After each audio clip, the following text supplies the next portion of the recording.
want to communicate to each other. So that portion will not be recorded, of course. We're really looking forward to that. Following the end of our summit today, we will be going to the Heard Museum. If you have not had a chance to check in with the front desk, just let them know if you're going or not. We're going to keep a list so that we don't leave anyone behind when the bus leaves. So with that, I'm going to turn it over to Sharonda to introduce our first speaker for this morning. Thank you.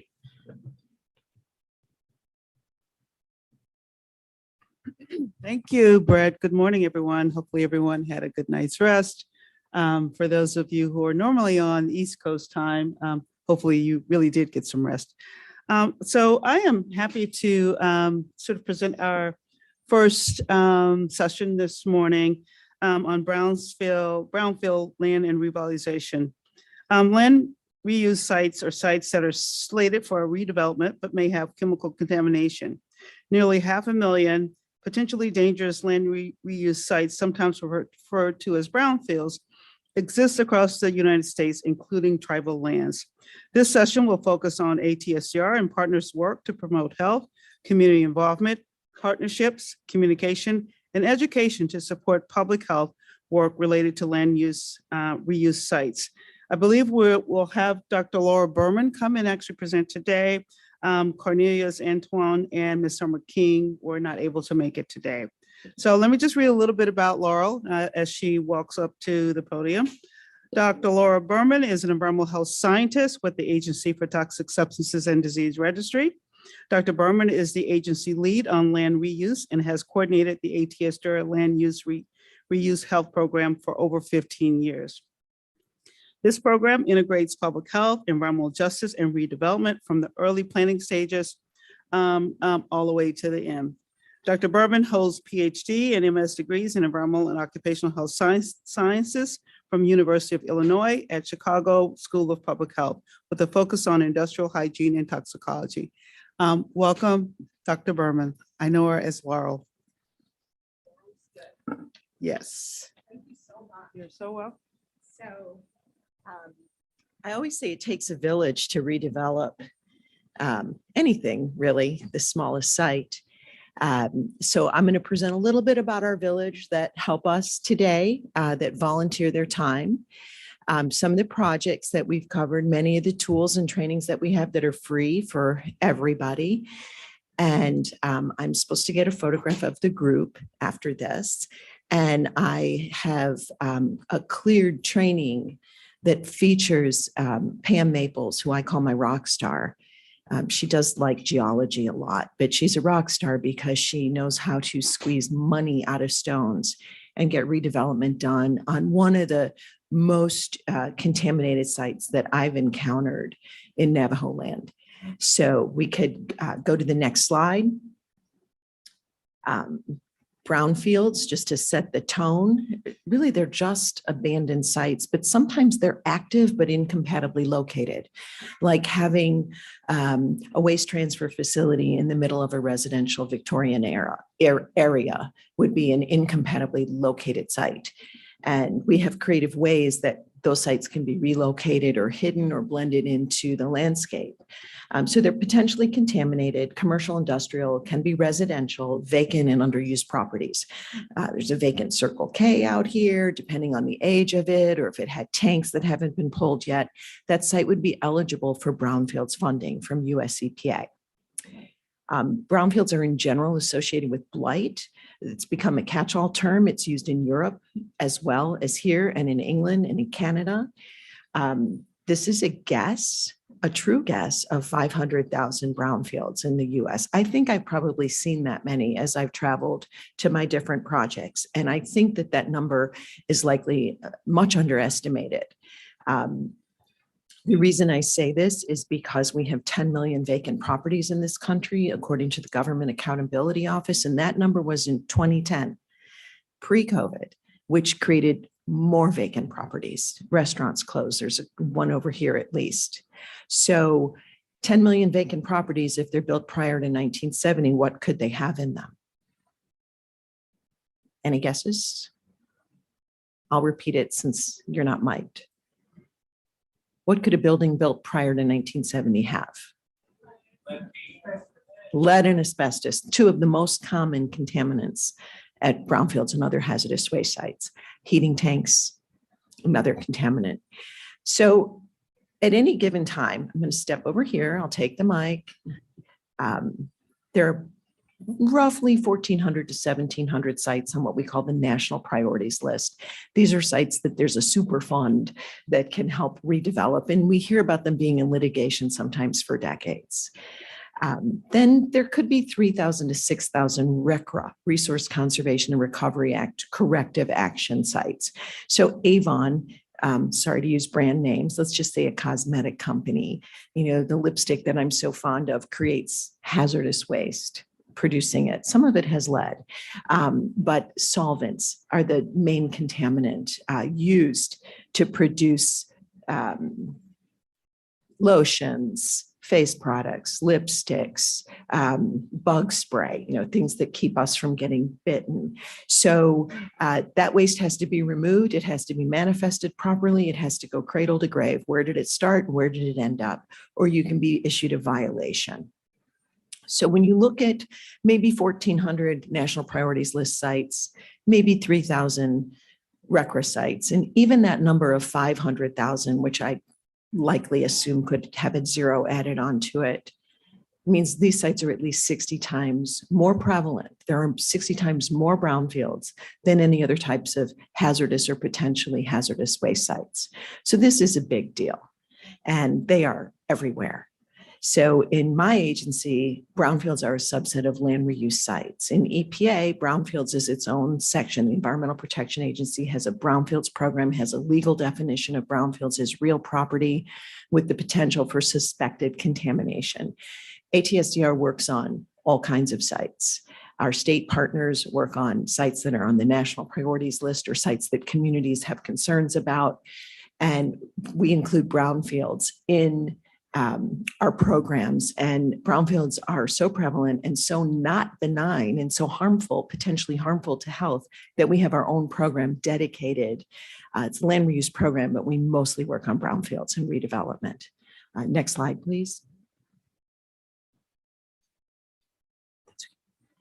So how does the environment impact our health? We're all here for that reason today. So in my world, the environment is everything. It's where we thrive, where we live, where we grow, where we work, where we play. And our environment can impact every social determinant of our health, our income, our access to housing, food, education, healthcare. I work in one community that is a brownfields community in Southwest Michigan, 5,000 population. There isn't a single primary healthcare provider. So where do people go? They go to the emergency room. Contamination in the environment can impact our health.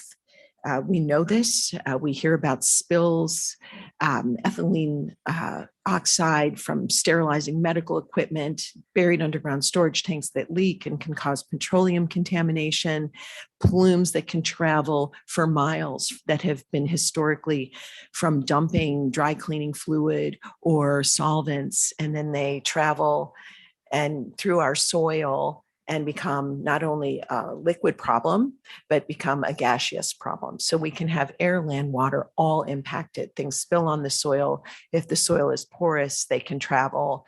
There's a site we know of in Chinle, Arizona, where there was an above ground storage tank that leaked. And because of the geology and geography of the area, the gasoline traveled under the road and was smelled across the street at a residential multi-unit housing development.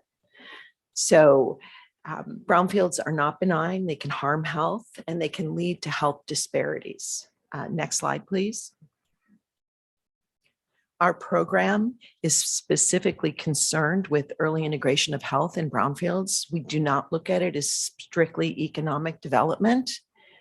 We look at it as an opportunity to create health fields. We create community tools and resources to learn about health-focused land reuse and health fields redevelopment. And we also train environmental health professionals, planners, students in public health and environmental science, tribal environmental specialists, technicians, city administrators. We train them about our public health approach. Next slide, please. So why do we do this and why do we advocate for health fields? So this map we had generated in 2020. The little gray circles are known brownfields in the United States. There's about 30,000. Now there's about 32,000 that have received funding from US EPA, the Environmental Protection Agency, the majority of which is just to assess the site. Phase 1 site assessment, you go out there, take a look, see, talk to people, collect records. What did the site used to be? What contaminants are suspected? We talk to the people that live there because they're really your experts. They know a lot about the site. If we discover oily spill, funny smell, there was some manufacturing that went on there. We have sites that had ammunition from the early 1800s, depending on where you are. So they may need further investigation. So then that's called a phase 2 environmental site assessment. So we got all these gray circles, and the colored circles are where our little agency chases these brownfields. And we carry a very big stick because we work with the communities that live in these brownfields areas. So that leverages what we can do. It builds the ability and knowledge and skills of the community. And we've had some very successful projects. So different colored shapes. The green are where we do soil screening events. Red is health assessments. I can't really see from here completely. I'm cut off by the podium, but we've had community health projects, and all of this we do without funding largely. When we've had funding, we give it away and fund community projects. Next slide. So I mentioned before, brownfields can lead to increased inequities and disparities. Next slide. We see a higher percentage of environmental degradation. This home on the right is abutting a facility that's 4 square blocks in Southwest Michigan. It is not fenced on 3 sides. Kids have gone in there, it's tagged, it's near a school, and these are homes. There's strips of insulation flapping in the wind. I don't know what that insulation is. Sometimes insulation is fiberglass, sometimes it has asbestos containing material. Next slide. We see poor housing quality. Next slide. Limited or poor options for recreation. And that park that's on my left and your left looks really nice, right? It's brand new. Does anyone see what's behind that park? See those stacks? That's outside the BP refinery in Northwest Indiana. The refinery was expanded. This is an historic area called Marktown. It's on the historic registry. But due to fracking in Alberta, Canada, and extending pipelines, properties here are being bought up were being bought up for the expansion. On the right, there's 2 children playing. One is kind of cut off in the photo. This is near another refinery and an asphalt plant in Southwest Detroit, Marathon Refinery. And these children were barefoot playing in oily puddles. It had rained. So this is not equitable access to nice green space and recreation and safety for your children. Next slide. We see limited access to healthy foods. When you begin to get boarded buildings in your community, you lose investment. When I drive into communities and the first thing that I see is a store like a dollar in the title, or maybe a Save-A-Lot, which at least has produce, but those are the 2 stores that will go into brownfields areas. Most stores like the Whole Foods or, sorry to be using name brands, but Kroger's, the big stores will do a market analysis and say, no, we're not going to make any money in this area. So we further increase that disparity of access to healthy food. Next slide. We see disparities at all levels. This is why the environment is so important to our health. It's integrally tied to our health. Life expectancy, property values, investment in general, and health in general can all go down in blighted brownfields areas. We see increases in blood lead levels, often because the housing stock is older, but also because there's tailings or former smelters or recycling yards. Higher cancer rates, chronic disease, poverty, crime, pollution, environmental injustice, inequity, and environmental racism. These are all of the problems that communities say that they are experiencing and what's also being documented in the literature. Next slide, please. So who bears the brunt? Poor and minority communities bear the brunt of contaminated sites and their impacts. These photos are of the boot heel of Missouri. The far southeast corner of Missouri looks like the heel of a boot, and it's abuts Illinois, Tennessee, Arkansas. There's another state that I'm missing.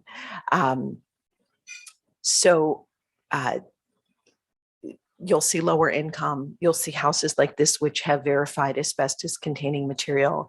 And you'll see this situation in the bottom right. What's going on there? That look okay? You want that at the entry to your town?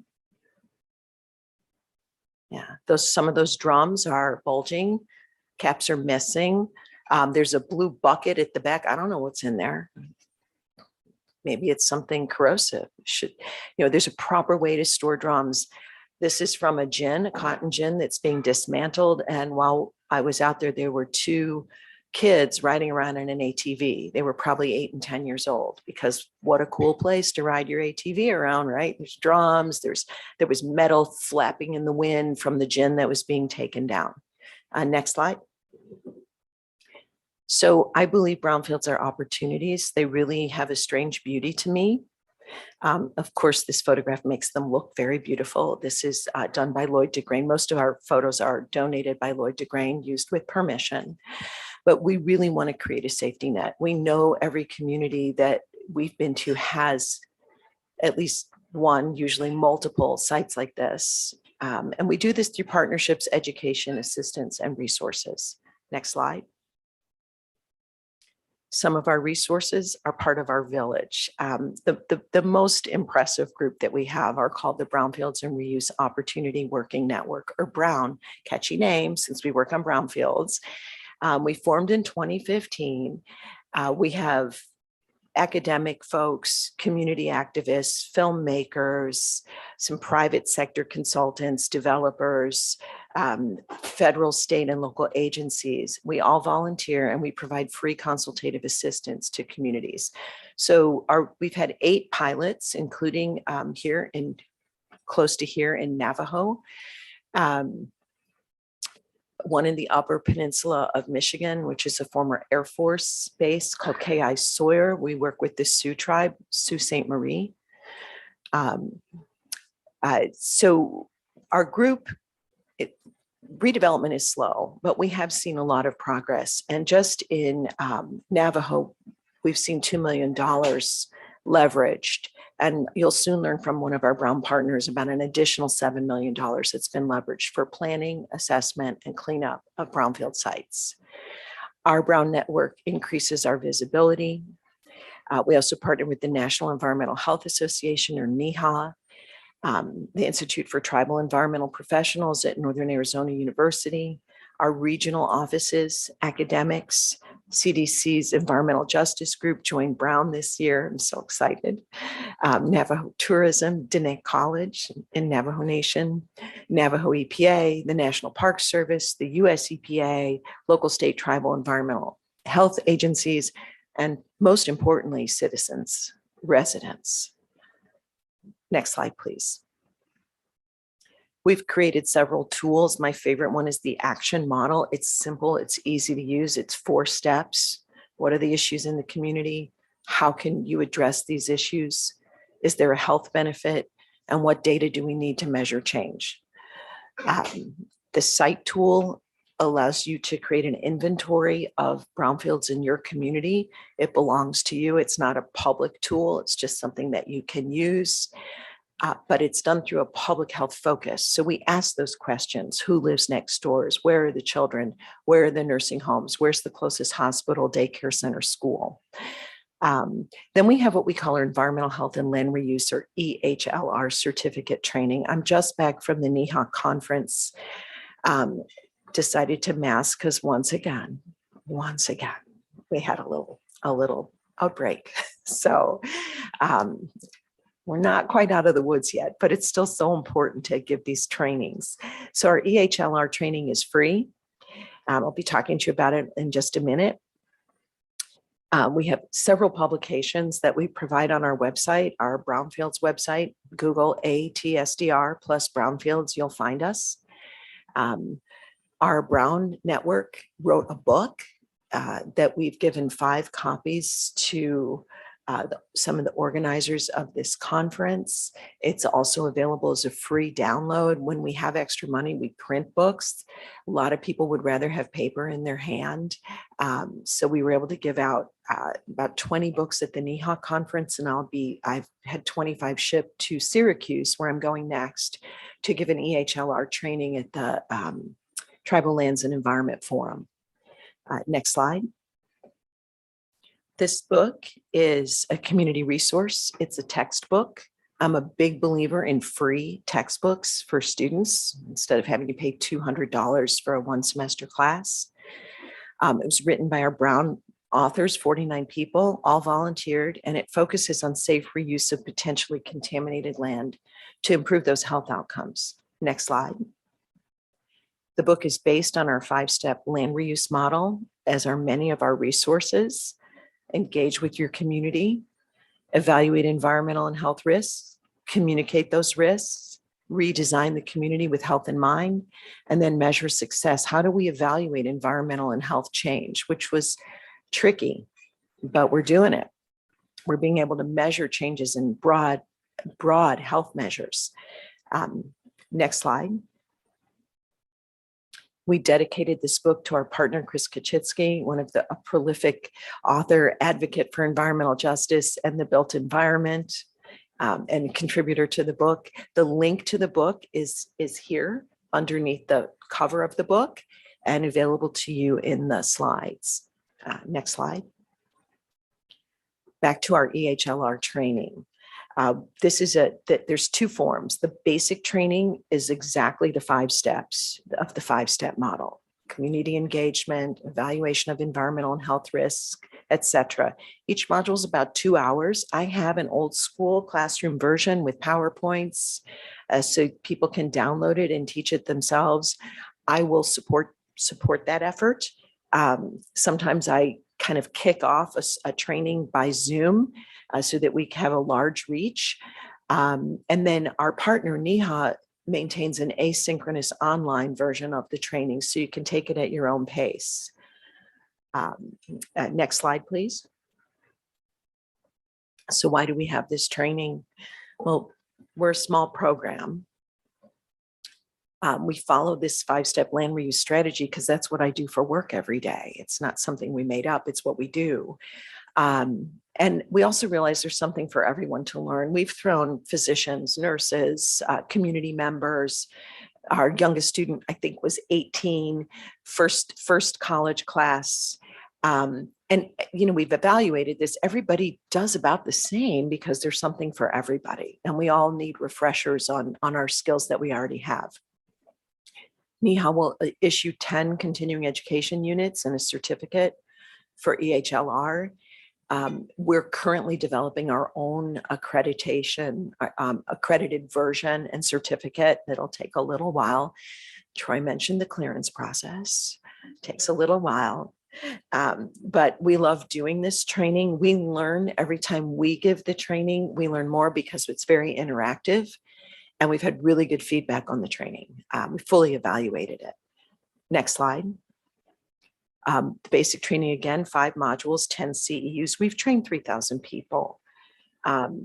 When I go to the Tribal Lands and Environment Forum, sometimes we'll have as many as 50, 60 people in the room, and I'll see colleagues from US EPA. They don't need the certificate, but they'll stay for the sessions.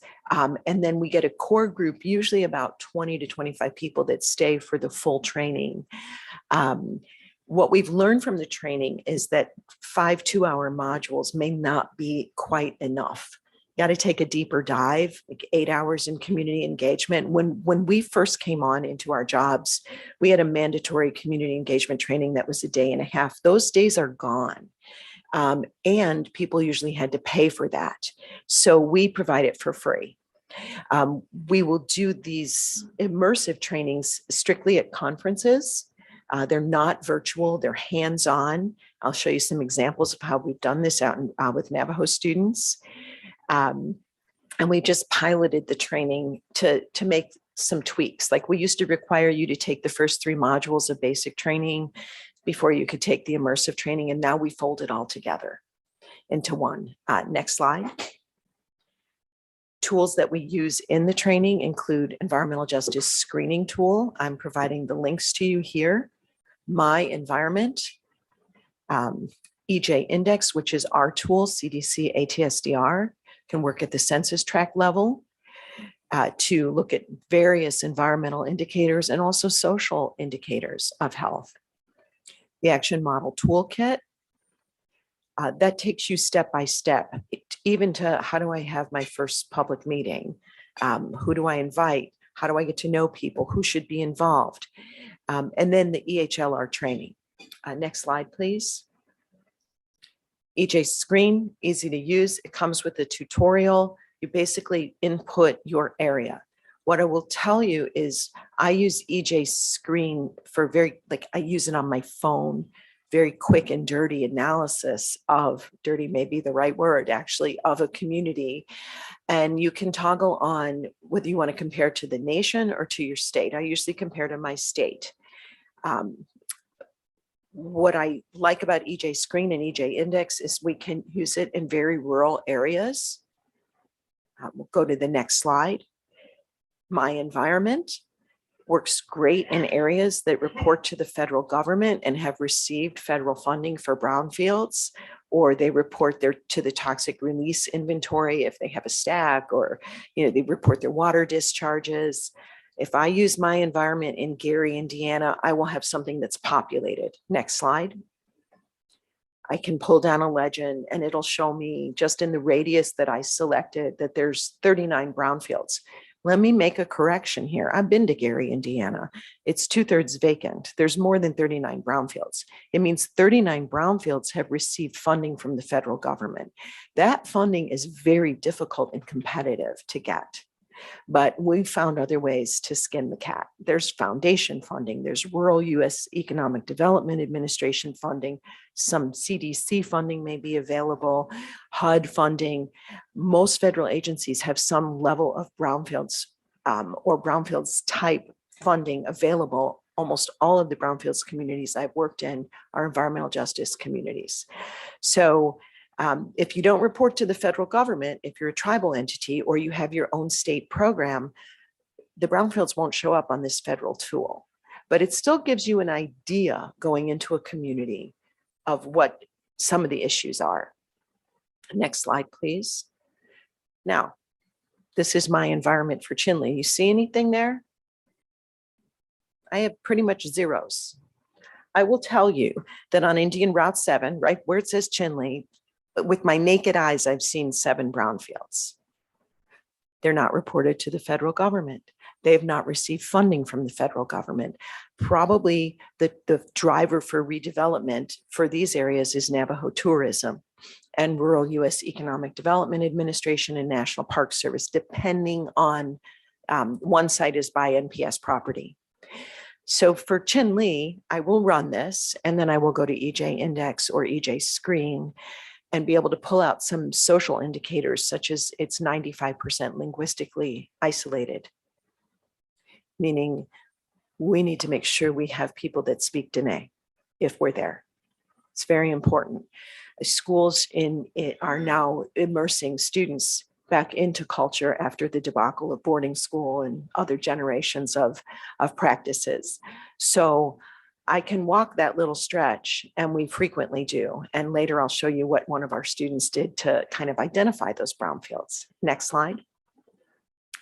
EJ Index is a new tool, CDC ATSDR. It uses the EJ screen indicators, but also bumps it up. We can get to a really fine scale of census tracts. So we're not just looking at a county or a whole city or a specific radius. And essentially, as we look at the different environmental and social indicators, the longer your bars are, is the closer to 1. The closer to 1 is the higher your environmental burden is. Next slide, please.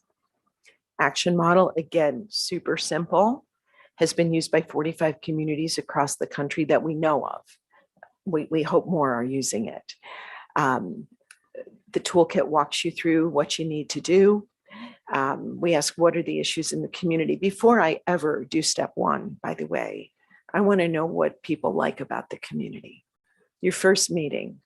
What do you like about living here? If you have a partner that can do surveys without going through Office of Management and Budget or Institutional Review Board, I highly encourage it.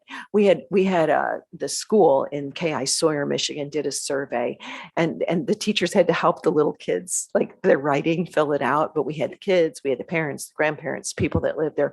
What do you like about your community? Because then coming in and saying, well, there's lead waste buried behind the school, and there's needles behind the school, and there's they never changed the names from voodoo and scorpion, and living on base has a negative connotation. What do you like about it? And then we can start with, what can we change? What are some of the issues that you want to change? And then celebrate when those changes are made. How can redevelopment address these issues? What are the corresponding community health benefits? And what data are needed to measure change? Well, one example, they had 2 or 3 baseball fields that had stamp sands from mining, so metallic tailings put down, and you can't play baseball on stamp sands. So 2 people that lived in the community said, there's some 4-H funding, and they got it. And they got real sand, and they went out on the weekends and they painted the cover over the bleachers, and they're playing ball out there again. There's 3,000 people that live there. So redevelopment definitely addressed that issue. What's the corresponding community health benefit? People get together and they play ball. It's great. They can have Little League. They can have sponsors. What data are needed to measure change? Well, they know how much of the stamp sand soil was removed, and they tested it. It's clean enough that they could put down how much clean baseball playing soil came in and how many people are using it. Those are valid measures created by the community, community driven measures of health related to redevelopment. Next slide, please. Start with some case examples. For 4 to 5 years, we've worked with Dene College. They had a National Science Foundation grant for tribal colleges and universities, TCUP. And we were able to work with anywhere from 6 to 9 students each summer, despite the pandemic. We took live training and made it virtual, and then went back to live last year. And in our first module, which is engaging with your community, we teach a lot of different tools. This is a photo voice, using pictures to tell a story. And the student was very, very poignant. He said, this is coal country. It was an old laundromat that he used to do laundry with his auntie, and they would drink coffee every Saturday. And he misses that. And he doesn't know if it's contaminated, but he misses that. And so I love this photo voice. We've taught our basic training at Dene College, and then we had to expand it into 6 weeks sometimes. And that Brown network saved us, because I can't ever take 6 weeks off of what I'm normally doing. So we had our Brown network teach a lot of the classes. So next slide. This is one of our Brown members, Dave Laney. He's a licensed environmental professional. Those are the folks that can do those phase 1 and phase 2 environmental site assessments. 2 students, our first 2 students from Dene College, I had Robert Wood Johnson Foundation funding at the time, so I was able to bring them into Chicago. They stayed in my daughter's room. We had deep dish pizza, we got a boat tour, but they really did a lot of work too. And they were the first 2 students in the environmental health training. And here they're actually doing a phase 1 environmental site assessment in Chinle. We made sure they do not have steel-toed boots on. I'm health and safety certified. So we made sure that where we took them, there was no real risk of being exposed to anything. We also call this, I don't know if you saw the movie, Don't Look Up. Brownfield site assessment, always look up. What's on the utility poles? This is a hard question. sometimes, it's one back there, but you can't see it, bucket transformers. And if they're old enough, we have an if it ain't broke, don't fix it mentality about our transformers. Some of them still have PCB containing fluid, excellent insulator and conductor. So always look up, see the condition of the transformer. Are there any oily spills around the base of the pole? Next slide. It takes a village. We always work with our locals. The chapter president is in the white and green hat. Next to him, okay, so that's me in the hat. I am not that small. These people are giants. I just have to say that every time I see this picture. So I'm with the two students and Dave Laney.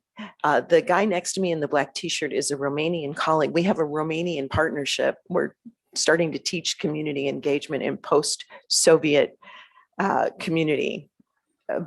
He's come here to learn the training. We got 37,000 euro in funding to do a workshop, NATO workshop this December in Romania. I'm super excited about this, even though it's the week before Christmas. He's here to observe. The next to him is the chapter president from Chinle. The guy in the striped shirt is a planner who's brought over $1 million into Navajo Nation. And the woman in the gray shirt, who's in the pink shirt on the other slide, was our student intern who was hired by the guy in the striped shirt and learned the phase 1 environmental site assessments. And guess what she's doing for a living now? So we then went on to Holbrook with Dave Laney, gave the students a tour of 13 different brownfields in Holbrook, Arizona. Next slide. Our students also learned about phase 1 and phase 2 from my rock star expert, Pam Maples with Navajo Nation Environmental Protection Agency.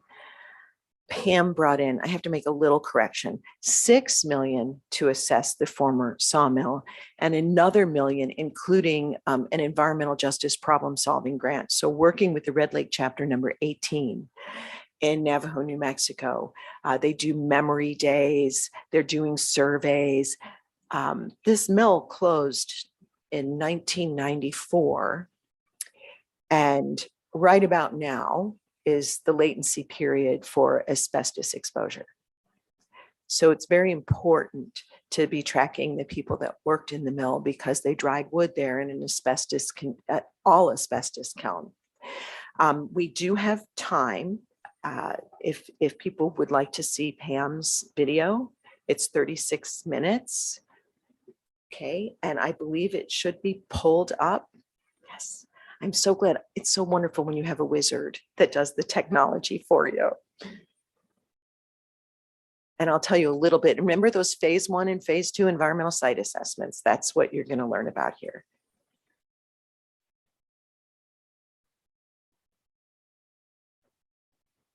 So my name is Pam Maples, and I'm a remedial project manager for the Navajo Nation EPA Superfund Division. And I'm going to tell you a story about how a petroleum contamination investigation led to recognizing the environmental conditions of the Brownfield site.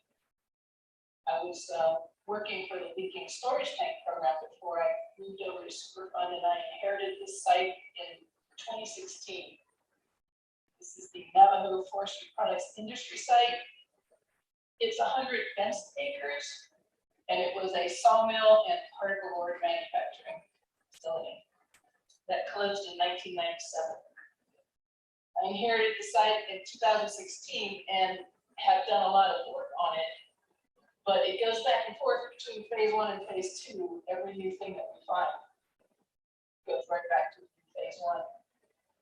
This is the layout of the entire site. You can see there's concrete structure pads where buildings used to be. There's a building there and a water tower. And really the only building left standing from the facility is this one right here.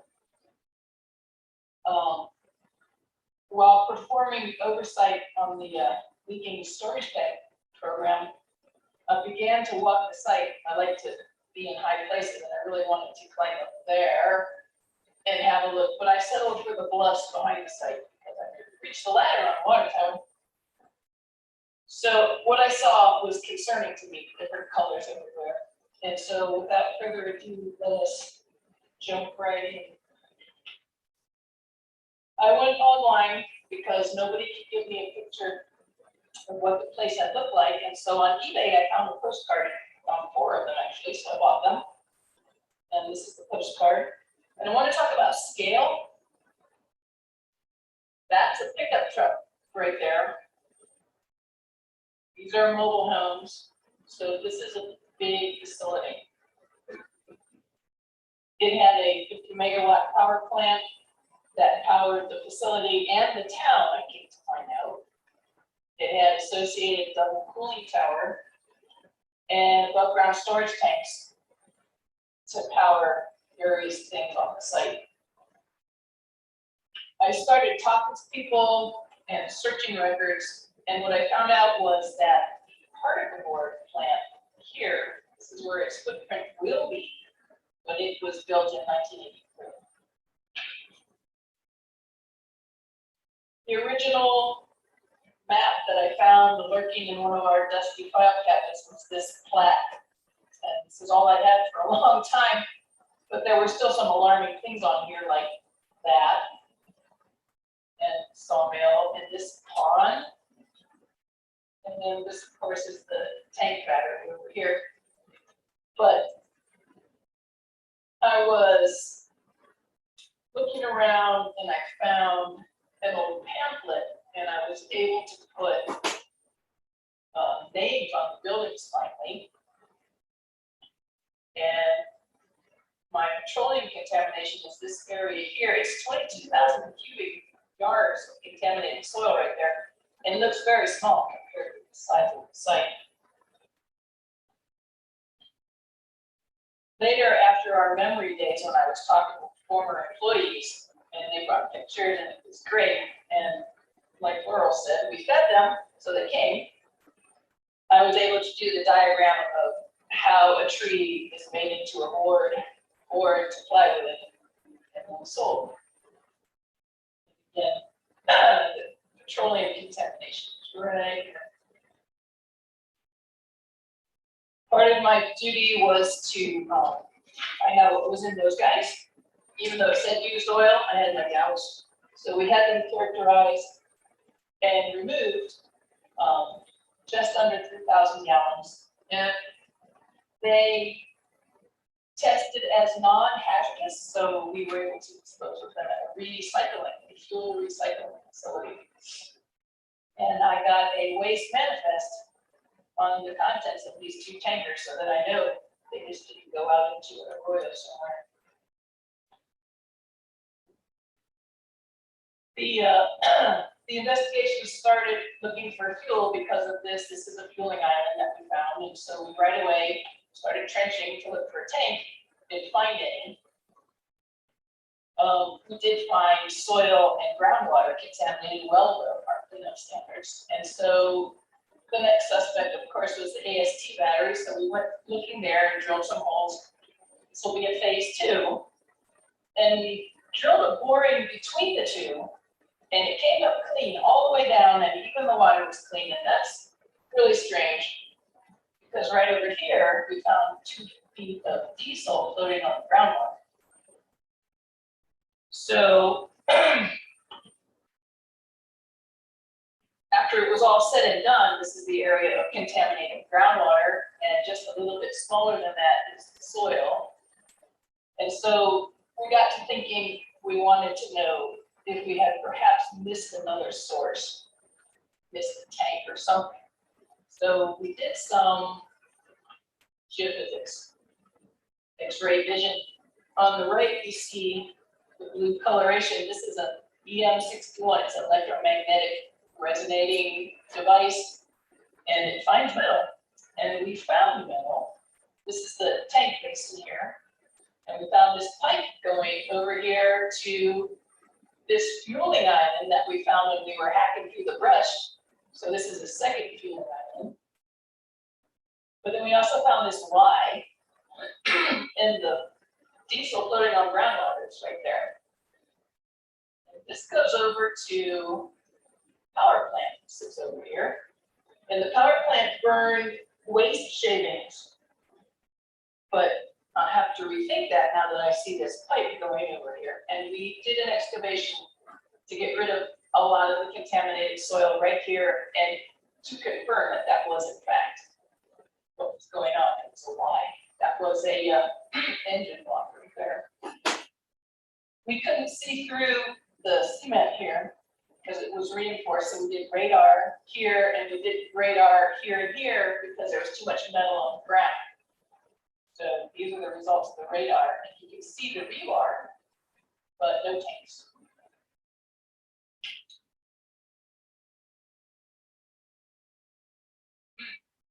So let's see. We have these two wells. These were facility wells. There's 6 of them. There's one down here, one up here, there. And these 2 were getting close to our contaminated groundwater here. So we wanted to see how deep they were, sample them, and then plug and abandon them properly. And so we sampled them. They're 75 feet deep. And groundwater here is 20 feet, 8 to 20. We sampled them and they came back clean for petroleum and clean for the RCRA heavy metals, PCBs, and pesticides, but lo and behold, they came back hot as a firecracker for asbestos, which that was unexpected and caused me a lot of sleepless nights until I finally settled on the concrete in the space between the well casing and the rocks is called the annular space, and this often full of concrete. And in 1958, when they would have drilled these wells, that concrete probably had asbestos fibers in it, because asbestos doesn't live through groundwater. So that's my plan right now. It's my story. I'm sticking with it until proven otherwise. So in determining what the heck was going on at this site, I started doing a record search. We used to have a hazardous waste program. When the EPA started, it turned into all the different divisions we have, but I got access to their records and I found a presentation on forestry products, and they found 14 tanks. None of them are in compliance, and of all these tanks, these 2, I don't know where they are. I've never seen them. And it apparently said chemical on it. There was one antifreeze tank, and I used to know where that was, but it vanished. I haven't seen it for a number of years. And then these are the violations that they were found in violation of. So that led me back to looking at different files, and I found some different pictures in another box that was completely unrelated, but they were obviously forestry products, and those 2 white chemical tanks, I think that might be them, and given where they're sitting, they were probably the formaldehyde tanks. The guys told me that they got tanker truckloads of formaldehyde 24/7. For something like 4 to 5 years. Apparently they stored them in those tanks. These are the above ground storage tank battery when it was fully tanked up, as it were. That peeling item we found by cutting the brushes right there. The other one is off camera there. Hey Pam, Yes, Mark asked, what made you decide to test for asbestos, especially since it doesn't move through the groundwater? because I saw asbestos laying everywhere on the surface, and that asbestos test happened after I had some other asbestos tested done because of the wood burning killed its own company. And we'll get to that. Okay. So Ponderosa Products was a particle board factory, and they had a fire suppression system, and that great PFAS right there. They had whatever the heck that was. I'm not even sure what that is. All the buildings are gone, so it's everybody's guess, right?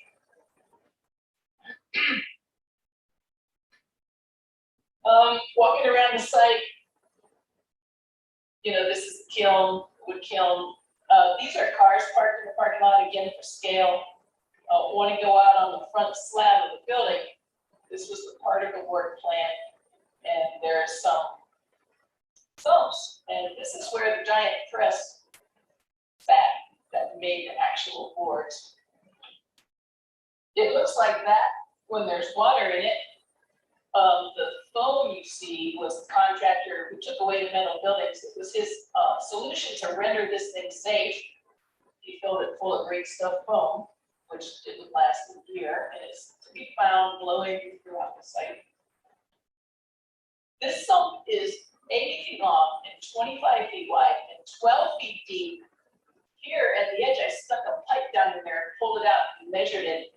And I must have stuck it here because later I found this picture. It's more like 35 feet deep in the middle.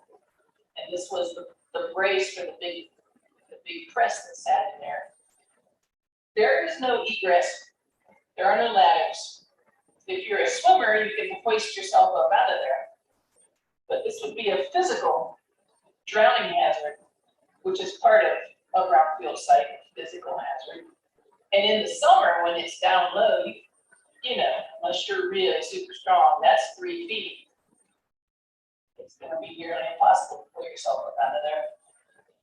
And while the site is fenced, it's got some holes cut in it so people can take shortcuts through there. So the wood drying kiln,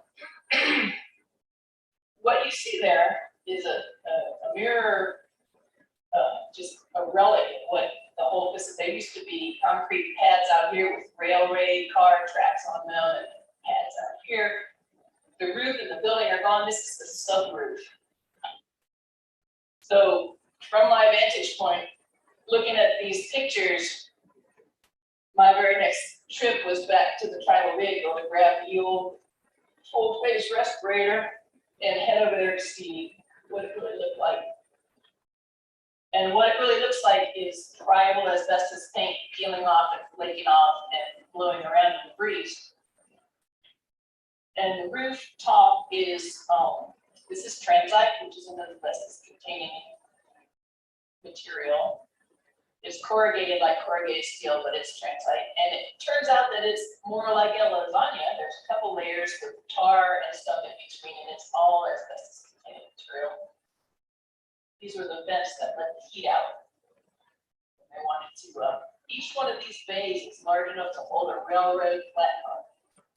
And so they shoved them in there, fired them off, and then opened the vents and let the steam out and let it dry. So this was alarming to me, and so I called up the USA EPA Superfund Federal On-Scene Coordinator, and I wanted to find out if there was any kind of emergency response action available. At this point, I'm still working for the storage tank program, but I'm stepping out of bounds. And so I called up the On-Scene Coordinator, and I used the words friable asbestos and daycare center in the same sentence. And they were out the next day. And we now have an emergency removal action schedule. And if it hadn't been for the pandemic, this building would be gone. We had a site walk last week to discuss logistics. So probably in the spring, this building is going to come down. We're going to abate the asbestos.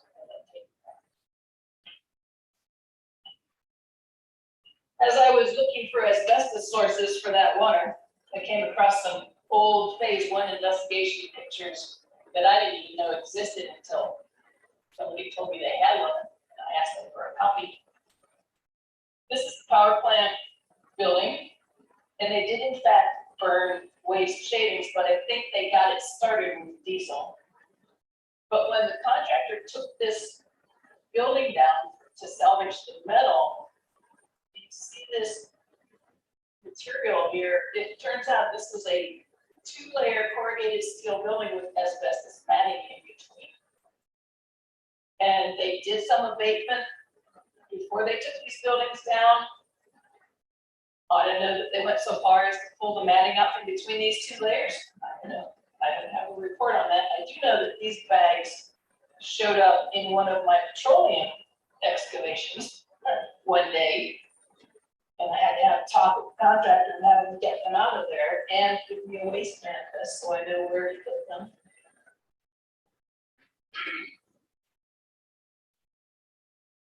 So identifying hazards, there's a thing here. It's a pump and enough concrete cradles to tell me that there was a tank. And so I had this hose sample, and it turns out it was propane. So yay, propane. not something that I regulate. This is that big sump there, and a little sump. I call this one the contaminated wetlands because it's full of deformed vegetation and frogs with 3 legs.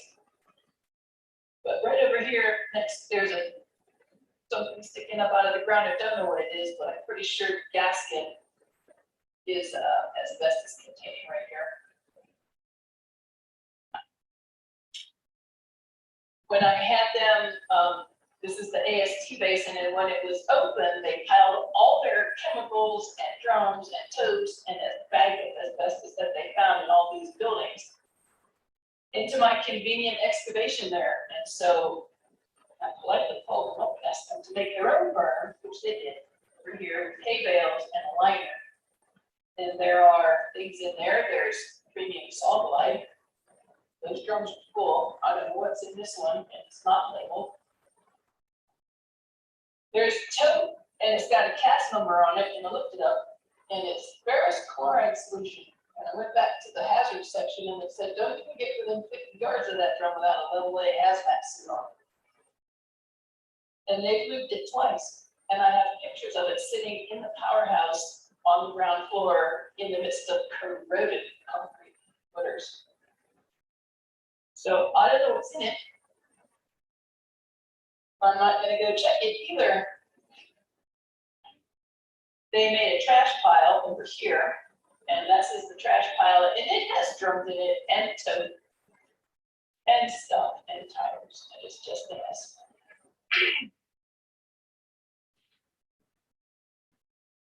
When I was out walking around one year, the face of this excavation kind of slumped away and revealed these guys.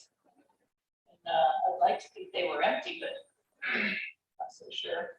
The fact that they're sitting upright and were covered makes me wonder what's in them. So that's the water tower, and it's not rusty. You let face paint, and this valve in the bottom is open, and I don't know if that means the tank is full or the tank is empty. There was a PCB removal action in like 2006, I think it was, and walking around the site over there, I tripped over this. It says transformer oil. Walking around on the other side of the site, I found a drum of premium hydraulic fluid, and you can just see the TSI, which is thermal system insulation, just laying everywhere when they busted up the buildings. Our emergency removal action is going to include policing the entire 100 acres, walking shoulder to shoulder, picking up stuff like this. So that's cool. Then I came across a box of photographs labeled NFP.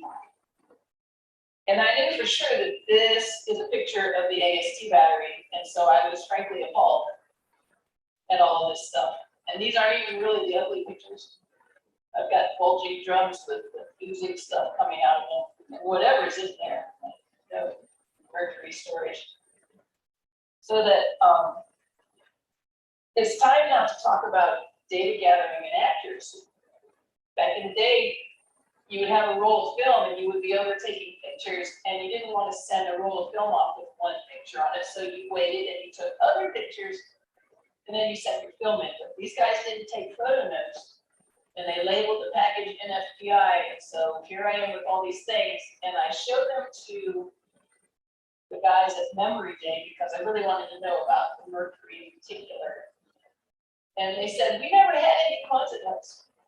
And we never had any drums like this. We kept all of our drums inside because we were a model demonstration enterprise. And so I said, look at these red rocks. And they said, these are not our rocks. And that was interesting. I had to stop and think, okay, which red rocks are they? And I have some other pictures that show this rock at a different angle, and that turns out to be Pyramid Rock over near Gallup, New Mexico. And so now this begs the question, if this is the only picture out of this whole ugly slide that goes to my sawmill, where is this place? So I guess I'll be looking into that later. We have a trash dump associated with the facility. It's 3 miles long, it's up a creek, and what you see there is sawdust. For as far as you can see, it's sawdust, and we know for sure that there's formaldehyde in the sawdust and wood chips. The thing used to catch on fire. It burned for months, it burned for years. Finally, they got it put out, which now I got to think about the PFAS over in the creek and just everywhere, because they use water, they use foam, they use everything they could, and they washed out some drums while they were hosing it down. So yeah, just have a lot of job security here. I think. Getting towards the end. The sawdust pile initially, this is the fenced compound. And the sawdust pile initially visibly is here. But after having my memory days and talking to the guys and asking them what went in there, every trash from the town and from the facility went into this dump. And the sawdust in the dump is actually bigger than I thought it was. And it is underneath some housing right here. Okay.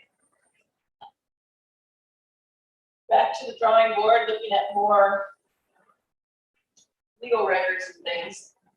This shows 29 years of operation with non-regulated discharges going into places where they shouldn't have gone. They had Navajo Tribal Utility Authority and NFPI went head to head very often because NTUA was accusing the sawmill of discharging stuff into their lagoons, which was causing stuff to precipitate out at an alarming rate, which they had to haul up and dispose somewhere. So there's a dangling question that I haven't even looked at yet. I have no answer for where they took their sludge. But Forestry Products said, no, no, no. But then they had to admit that, okay, we discharge into your lagoon, so we don't discharge into the Black Creek. And they were discharging cooling tower blowdown water. And since all of the records of this plant went up in a fire, there really isn't any list of what they used, but the industry standard was several acids to etch things off the pipes, and then several descalants and things used to precipitate stuff out. And of the boiler water, and the industry standard of the day is hexavalent chromium. So I know it's here, and I just have to find it. But then later, they were caught discharging into Black Creek anyway when their discharge pipe broke. So they discharged into both, but I don't know if it was above the dam that they used to fill Red Lake or below the dam. That's something I'm going to investigate this summer. I applied for and got a targeted brownfield assessment tool. And so we're going to look into the hexavalent chromium. If it's there, I need to know it. This was that, I did a search and I found a released 1999 document where US EPA had the site listed as a Superfund site, but then released it. Because apparently this was all having to do with the PCB, which I thought was at the substation for the particle board plant, but the guys at the memory day told me, no, we had a switching gear over here on the south of the site because the power plant came to this area and they could turn off the town, or they could turn off the plant, or they could turn off everything if they needed to work on it. And this was all, there were transformers. This was the removal action site. And this is also where I tripped over the drum of transformer oil, and I must have missed one. I kicked it, it's empty. That doesn't mean it didn't used to be empty. More about accuracy, I found this in my searching as well. This is the only other thing that came up. It's from a real estate site. And it says it's an archive Superfund site, doesn't require any plan of action or any further investigation at this time. So there's that. Bring your family, it's safe, according to this real estate site, right?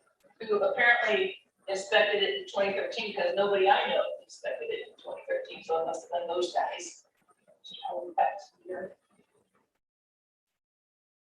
I found talking to our water department that there had been a fish study done by Fish and Wildlife and Navajo EPA Surface and Groundwater. And the takeaway is that the fish in Red Lake had way more methyl mercury than any other lake in the entire region. Way more. So where did mercury come from? This is a good question. There is an old sawmill up on the hill, upwind, as it were, and they had a coal-fired power plant, so maybe the mercury came from there. I don't know. They drained the lake to fix the dam, and now they're refilling it. When we were doing the petroleum contamination, we did one removal here of that contaminated soil right here. 500 cubic yards of it. Didn't see anything suspicious, and the stench was amazing. But we did a bunch of borings. We did geotechnical, like a tier coat, all through here. We did borings, and we found that our contaminated soil was in a big area. And so I developed a plan to land farm it. And right about the time, right after I put it out to bid and got a contractor on board, we came out and we noticed that we were standing right next to some of the roofing from the kiln. And so we did a quick random sample for surface asbestos, just soil, and half of the samples came back above the NESHAP action levels. NESHAP is National Emission Standards for Hazardous Air Pollutants, and the soil samples from these areas were above the standard action level. So then we decided we better go see if it's just at the surface. And so we had a contractor come out and grid off the whole area. And she did composite 5-point samples down to 2 feet, and within the green area is all down to 2 feet, asbestos above the action levels. And this is the AST basin, and this is where the fuel was floating on the groundwater. And so now I can't touch this soil because it's got asbestos down to 2 feet at least. So we have to think of something else. The composite now here at the end, putting it all together, I have 3 products floating on the groundwater here. There were 2 feet of it, but I had a solar powered sipper on there and got it down to machine, but that was turned off 2 years ago. The red is benzene in water. The dotted lines mean it can go further, it can go less, we don't know. The green is discrete samples at the bottom of the well because I was sampling for heavy metals and I went ahead and did benzene anyway. So at the very bottoms of my wells, there is benzene. This is the asbestos in soil results. This is the asbestos to 2 feet results. And that's where that part of that stand. And this is why we sampled the water wells, because we saw the asbestos on site. And since we were sampling for everything else, we figured what the heck, might as well sample for asbestos too. And there it was. So in conclusion, this is the current aerial photograph of the complete site. This is the fenced compound, petroleum contamination. These are the former sewer lagoons where they discharged into. This is confirmed asbestos in soil, confirmed with a phase 2 investigation. This is suspected asbestos. Talking to the guys, phase 1, we know where they kept it. This is the dam on Flat Creek. These are the sediments where people actually grow plants. They use the water from the lake for irrigation. High school, elementary school, charter school, chapter house. We did do asbestos dust wipes on the chapter house, charter school, and Nation's Gas. They were all non-detected. God.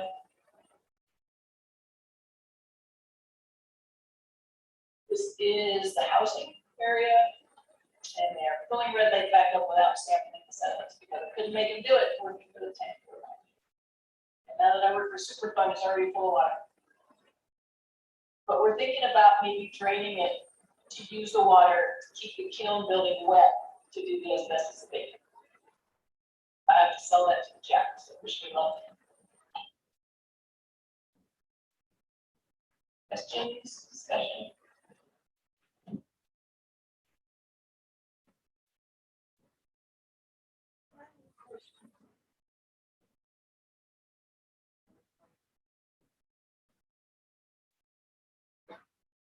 There's a question in here from Perry Charlie. How is the red lake currently being used? Talking about any irrigation purposes, recreation? Okay, so I talked to the farm How is board. it being used? We talked to the farm board the other day. There are 2 farmers using it for irrigation this year. And the chapter, we applied for the Brownfield assessment grant. We didn't get it last year. For 2020, we didn't get it. And to apply for the grant, we had to do a lot of community outreach and chapter meetings and discussions about reuse plans and make plans. And they want to have recreation on the lake, and they want to have, development, and they want to use it for irrigation. But with the old study, the methyl mercury in the fish being so high, like it said, 1 fish per month. If you're a child, you shouldn't eat any, but if you're an adult or a nursing mother, 1 fish per month at the very most, because of the mercury in the fish. And so I really want to sample the sediments of the lake.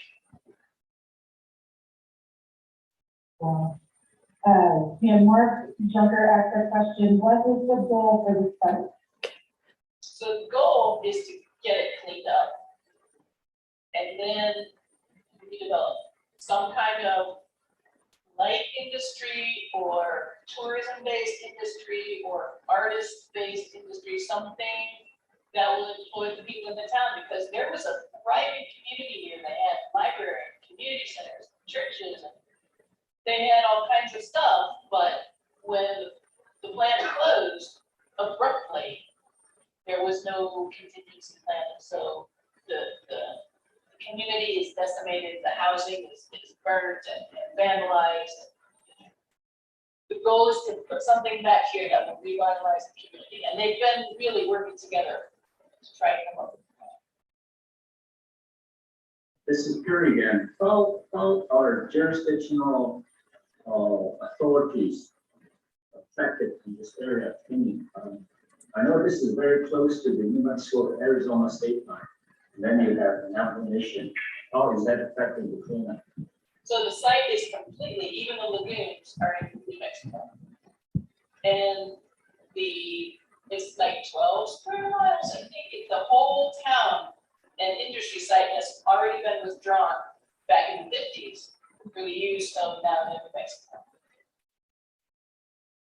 But not Navajo, New Mexico, for the use of the Navajo community, Navajo Nation. New Mexico has no jurisdiction here. It's complete tribal land. So the Navajo Nation EPA has jurisdiction. And it was a tribal enterprise. And so the responsibility lies with the tribe. They were the owner. And ultimately, the responsibility lies with them. But the tribe has no ability to pay for a massive investigation and cleanup of this scale. And so we're going to get the tribal, we're going to get the, we've got a targeted brownfields assessment.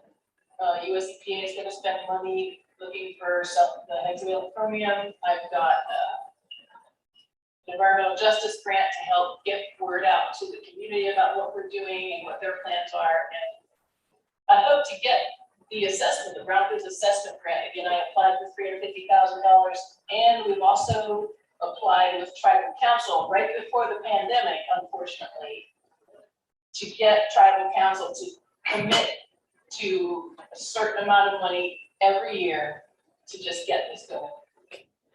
Let's switch back to the PowerPoint. Sorry, I can take questions. There's just a few more slides. So this is such a horrific, negative But then we have feeling that I want to talk about some positives and then take some questions. if we could go now back to the PowerPoint where we left off, wizard, it would be wonderful. So our students learned, they had this video in our trainings. We use this videos. I have exit disclaimers on this video so that we can use it in trainings. Since then, U.S. Environmental Protection Agency did 4 emergency removals of asbestos. Now, remember, I said there's more than one way to skin a cat. Squeaky wheel, okay? So using the word friable asbestos, the words friable asbestos and daycare center, boom. You also said there's a elementary school. This is all with less than a quarter mile from the site, Chapter House. So they removed all asbestos. I was at this site a year before Pam was hired, and there was waste left in place on the site. People would cut across. You could see tire tracks. It's fenced, and now it's a little more securely fenced, but we have the dump site to worry about. So very positive that all of the asbestos containing material has been removed. The solvents have been removed and manifested, so followed to where they ended up. Since then, Pam has brought in an additional $6 million for further assessment, including that hexavalent chromium. There's 3 forms of chromium. Some of you may have heard of chromium picolinate. It's supposed to burn fat in the 90s. I think people still take it. It's a nutrient, but hexavalent chromium is carcinogenic. Really not a good chemical to have on a brownfield site. If we could go to the next slide, and I promise I will take questions. I want to give special thanks. Dave Laney has been working with Pam, probably helped write her grant that she obtained.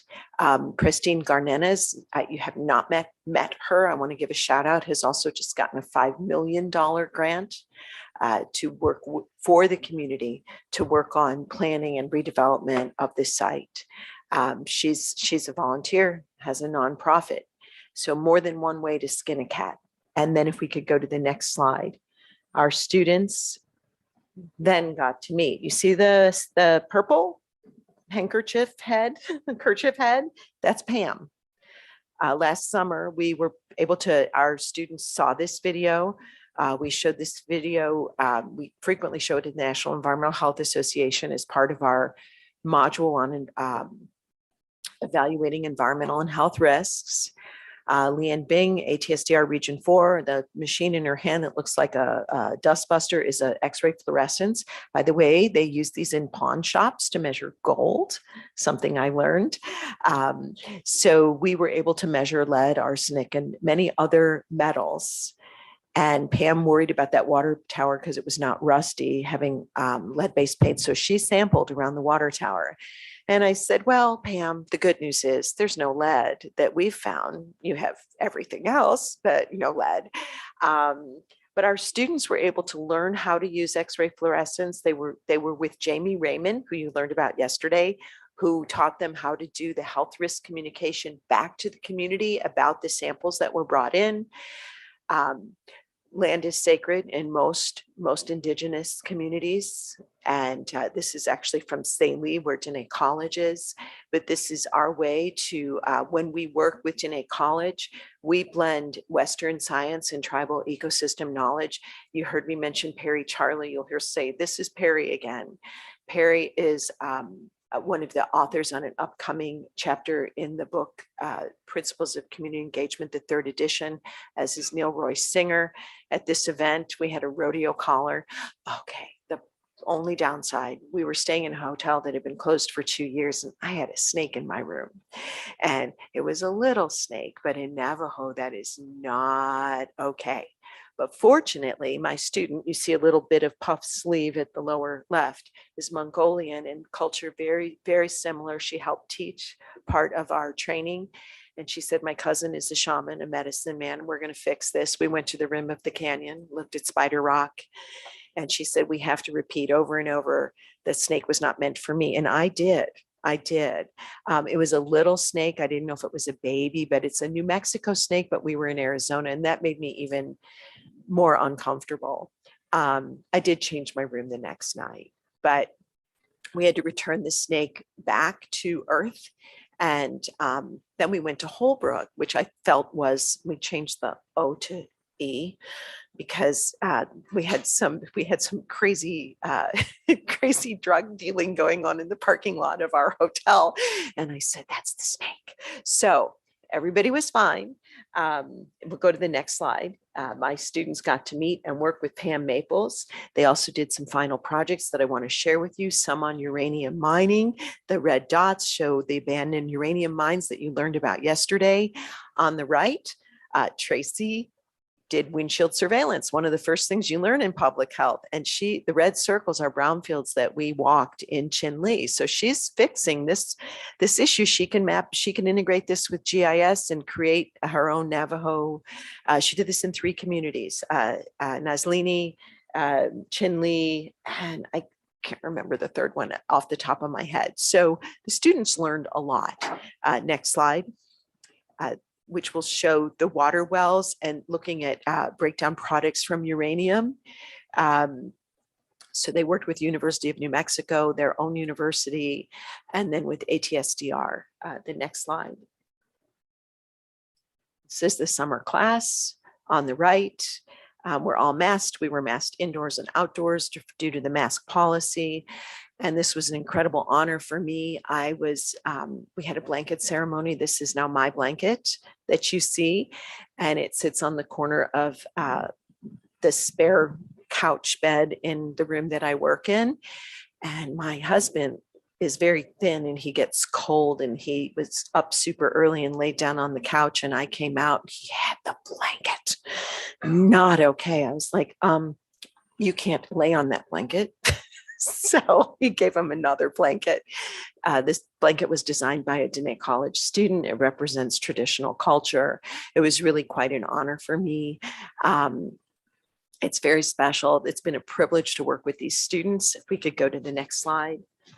A part of working with the students and faculty is to see where people go when you have this several years together. One of the tribal environmental professionals for Diné College became an EHLR instructor several times.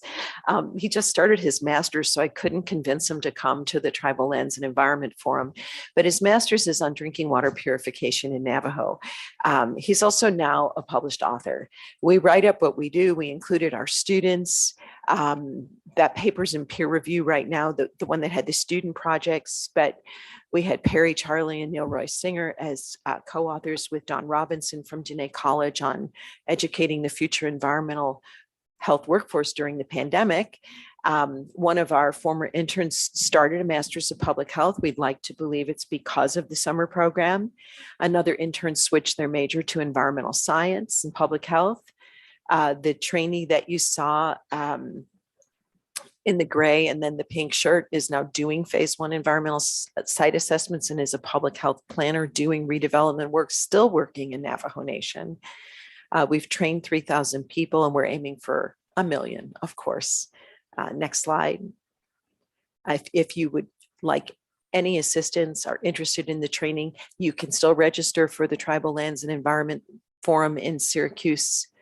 It's the 14th through the 17th. That's my email. Reach out, any questions on our tools. And for the next slide, I'm happy to take any questions. I appreciate you allowing me to kind of fill a little gap in the session with Pam Maples. Any questions? Yeah, thank you. Questions before I have questions, because I always have questions. Here we go. Start with somebody else. You'll just say your name. Good afternoon or good morning, Zane James with the Navajo Nation. I'm actually here representing Western Sky Community Care. We're a managed care organization out of New Mexico. But thank you for sharing the video. Not necessarily a question, but just a comment. It's very interesting because I grew up in Navajo, New Mexico. NFPI has sponsored our Little League baseball team for many years. Our coach was an avid worker. I think actually retired from that facility years back. But it's really interesting. We fished at Red Lake many times. It's kind of scary to think about, just the ramifications of it. But there's an article in AZ Central last week that was published, I believe, on Friday. And the current council delegate, Dr. Andy Nez, is working avidly with Pam Maples to get the site cleaned up. But it's interesting because this is, you know, it affected the small community. Like I said, I grew up there, left in, I think it was my 6th grade year. So thank you for sharing the video. It's very eye-opening. And I'm watching this and I'm texting my brothers and sisters. We all grew up there. It's pretty alarming. But how do we get a copy of the video that Pam shared with us? It's available on YouTube and the link is under the slide. Okay, perfect. That's Yeah. all I had to say. Just wanted to share that with you all. So thank you again. No, Appreciate thank it. you. And Pam will be with me at the Tribal Lands and Environment Forum, doing this live. Yeah, there's really a lot of hope for that community. It can be cleaned. There are technologies to clean it. A little worried about the dump site. There's those little things, ground dogs, prairie dogs that are burrowing in the dump site. They're very adorable, except they're bringing up waste. Everybody's aware of it. It could be a convention center. It could be an artist cultural museum. It could have light industry that's appropriate for the community. I think it'd be a great food hub for the great distances that people have to drive to get groceries. Burned for smoldered weeks. Yeah. Tammy Balone. I know Zane. I've known Zane for a long time, and I grew up over the mountains on the New Mexico side. But it is very interesting that, you know, we always knew that facility was there, and then we didn't think, you know, it would come back, you know, decades later, and we'd have to be trying to clean it up, or Navajo Nation EPA per se. But I wanted, you know, if you could let Pam know, I'm glad she's at Navajo EPA and she's doing the work that she's doing. And I wish her well in getting more grant money, because this is a really beautiful part of Navajo land. The rocks, you know, the area, it's just really pretty. So I really hope that Pam will, you know, see this project through and get the area cleaned up, because it's such a beautiful part of this, of Navajo. Yeah. Thank you.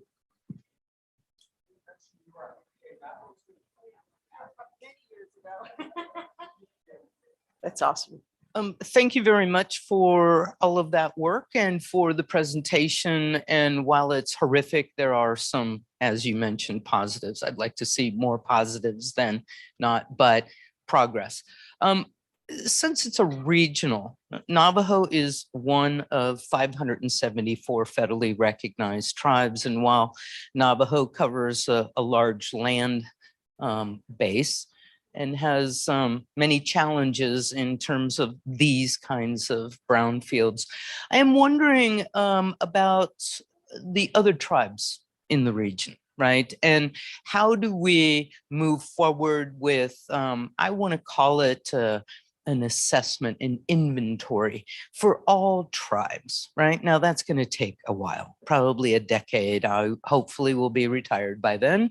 But the concept here is, in order to utilize our data, we have to collect the data.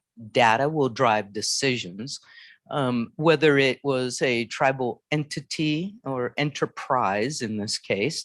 There still is a federal responsibility to clean these places up, which leads to another side of the coin, or maybe the edge of the coin, is utilizing the inventory region by region, pulling those together, is to look to the federal government and say, in the funds for brownfields, because it's very competitive and there's not near enough, is how do we then look towards a set aside, if you will, out of those brownfield or cleanup funds to focus on tribal land.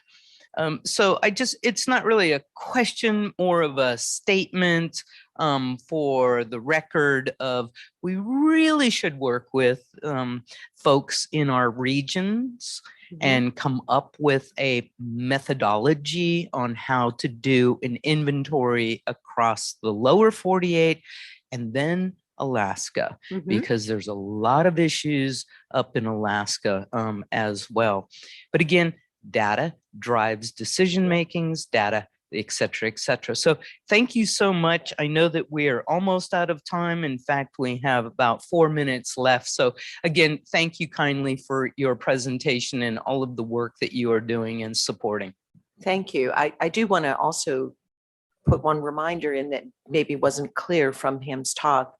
The US EPA has a federal brownfields program, but tribes, territories, states can apply for what's called 128A funding. And that is how Pam is funding assessment at the forest products industry site.